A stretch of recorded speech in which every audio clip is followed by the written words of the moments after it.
peut-être ce qu'on en dit effectivement un peu partout. Une licorne, c'est censé être une société qui fait une transformation brutale avec une valorisation très élevée, etc.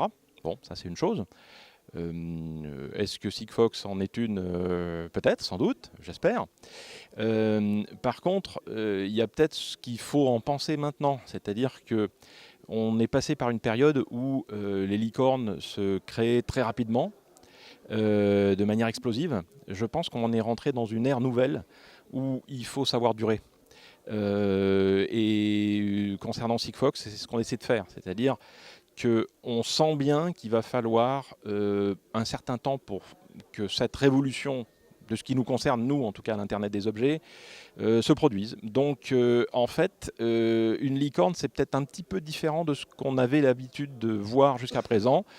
C'est peut-être une licorne un peu moins fancy, on va dire, hein, un petit peu plus à courber les chines.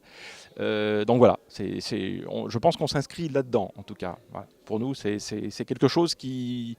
C'est un hybride entre la licorne et le taureau. Notre ambition, c'est évidemment que notre chiffre d'affaires augmente, tout simplement. C'est de prouver que nos concepts sont les bons. Et c'est en train de se produire, c'est-à-dire que en fait, les clients ont mis beaucoup de temps à comprendre l'Internet des objets et sont en train de réaliser que nos concepts, nos idées, nos optimisations sont les bonnes. Et donc, en fait, nous, c'est continuer notre œuvre, c'est-à-dire continuer à augmenter le nombre de connexions dans notre réseau et à créer de la valeur avec les métadatas, etc., etc.